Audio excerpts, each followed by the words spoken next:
In regard to Trigger's position in the meta, her biggest flaw is that a lot of her potential is locked behind her first Mindscape. There are actually secret Hoyo shows that want to force you to pull. Because let me tell you, chat, these don't make any sense. What do you want? Tier double zero? Tier triple S plus? What are we talking about? Do I agree with this trigger glaze? Is it really? No, it's not.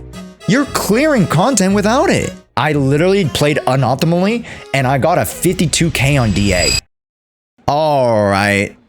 Let's see what Prydwen says about the latest trigger update. Tier list time. Let's see what Prydwen says about Zenless Zone 0 now that trigger's out. Wait a minute. I feel like that's a little unfair. I feel that's low-key a little unfair to push him down just because. Nobody in the attack category changed except for Haramasa, and then none of the supports changed, which makes sense because this is not a patch where any of the supports alter their stance. So let's look at the changelog here. ZZZ's meta has been shifting quite a bit in recent times, and with Trigger's release, stun units are finally getting a shakeup. Outside of a few expectations, most DPSs and support agents placements aren't moving as a result of Trigger's release. And here are the changes to the tier list. Trigger is added as tier 0 stun. Trigger is one of the most impressive stun agents the game has seen, possibly the most impressive.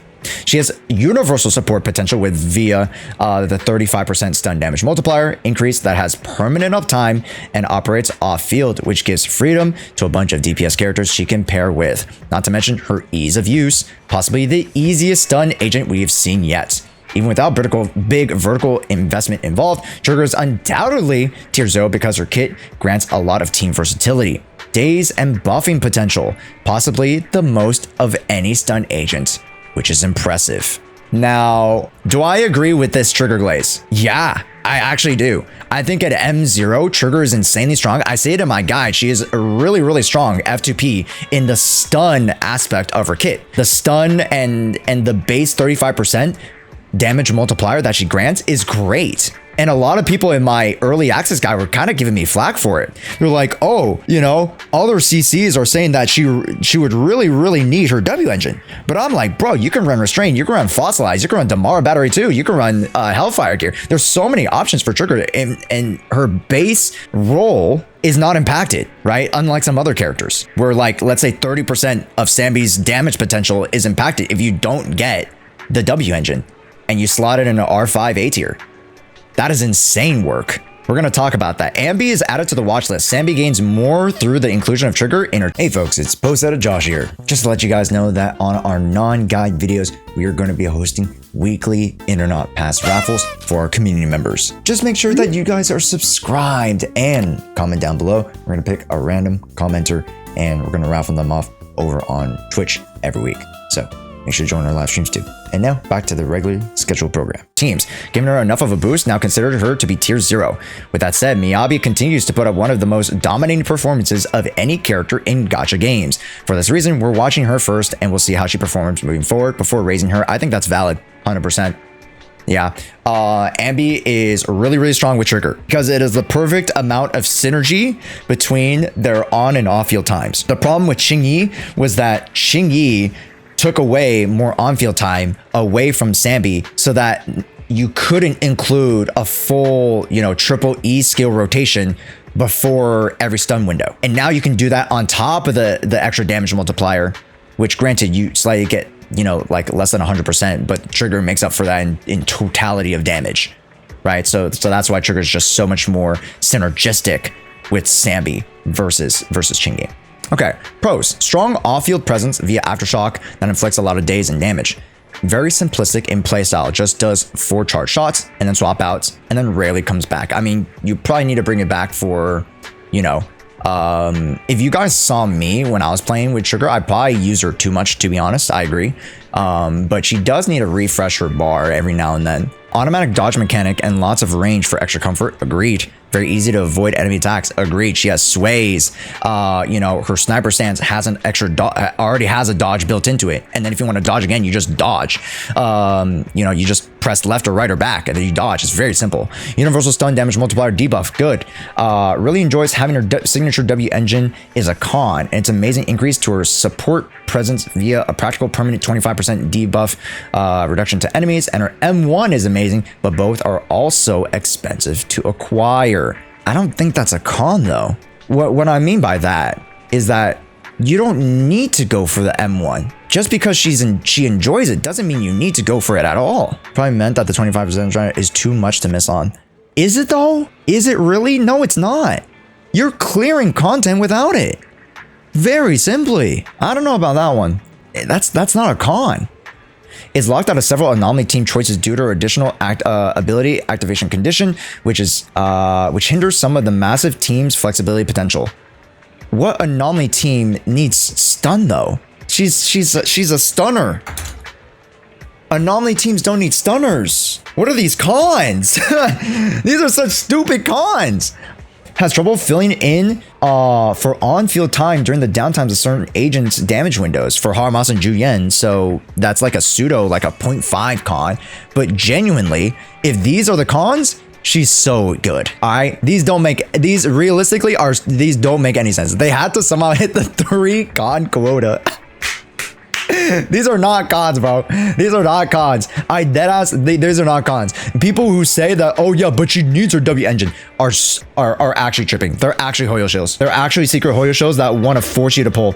Because let me tell you, chat, I have play tested her. I've done the math. I checked other people's math. She doesn't need it. She does not need it, bro. She is very flexible with her build. She's very flexible with her teams. She is tier 0. 100%.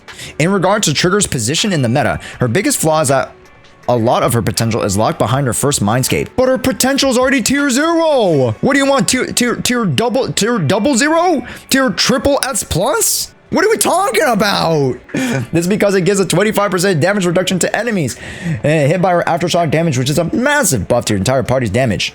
With the M1, you obtain 20% extra stun damage multiplier increase, going from 35 to 55, further amplifying your whole party damage. Without a doubt, these are 2 upgrades that make Trigger one of the best the game's top supports. They want a -1 tier. That's insane, bro. That is not a con. Don't get it twisted, chat. That is not a con. It just makes her even that much more busted. She's already good at tier 0. It's like Kazuha. Kazuha's already good at tier 0. And he gets so much better at tier 2. Yes, but he doesn't need tier 2 at all because tier 0 is amazing. I mean, sorry, Constellation, my bad. Because at Constellation 2, he's incredible. He gives you so much. But at Constellation 0, Kazuha's amazing. She's the Zenless Zone 0 Shilonen? A little bit, yeah. But right now, I have her at 0, man. I have her at zilch, not a nothing. And she is good. She is balling. I literally played unoptimally and I got a 52k on DA. That is disgusting. So I don't know. It's a little bit unfair to me. But yeah, I don't know. All right. So back to the guide though. Back to the tier list. No, I think the tier list is solid though. I just think that the explanations are a little bit copium because it paints a different picture. Right? It paints a different picture that like they should say what I just said. She is good. She is great, but she could be amazing with those extra vertical investment. The text, the language, the reasons are a little bit shaky to me. They're basically saying that to use her, you have to pay for extras. Yeah, that's exactly what they are saying though, Pachach Manda. I will agree. That's what they are saying, quote unquote. No, that's wrong, bro. That's wrong. But that is not the reality. The reality is this Trigger is amazing free to play. Haramasa tier 0. Or sorry, tier 2 to tier 1.5. Based on recent performances and how players are playing him, Haramasa baseline rating is too low compared to the units he shares a tier with, and who are directly above him after the recent DPS category adjustments, raising his baseline to 1.5 as a result of his expert rating, and will be tier 1, putting him on equal footing with Juyen and Jane Doe in the hands of expert players. I agree. That's fair. So this was a previous adjustment that they already had planned. It was not a case of it being tied to trigger. Although Haramasa can play with trigger, right? We've seen the premium Haramasa trigger Qingyi teams perform pretty decently. So I'm very curious as to why Qingyi drops from tier 0 to 0.5. Qingyi is one of our first characters to get out of tier 0 in a very long time. However, enough time has passed and DPS characters that don't synergize particularly with her as well as a strong stun agent options have taken the spot as she usually takes. Don't get us wrong, it's not because Qingyi isn't a tier 0 that she by any accounts is a bad agent. She retains big team flexibility and performs notably with Silver Soldier Ambi teams more recently. Plus, she's still the most desirable with Haramasa Juyen than any other stun option. She's comfortably in 0.5, no questions. However, Qingyi doesn't synergize with the top DPS agents anymore, other than Silver Soldier Ambi, somewhat. Miyabi, Evelyn, Yanagi, and Bernice doesn't particularly make good use of her. And that is all the tier 0 to 0.5 DPS agents. Other than that, Silver Soldier Ambi, who was already discussed, we believe Qingyi moves down to 0.5 is warranted. However, with her dropping down, a lot of stun agents will also drop down in accordance to illustrate how much more powerful Qingyi is than them. I see. Is she still best in slot for hard copium? Nah, she's still very, very good. And I think, you know, there's a little crash out from watching her go down, but it is completely reasonable. It is completely reasonable. And for them to adjust the entire list because of the presence of trigger, it makes sense because she is very, very strong and very versatile in such a way that it redistributes the tier list. I agree. Because Qingyi trickles down, pushes Lycon to tier 1.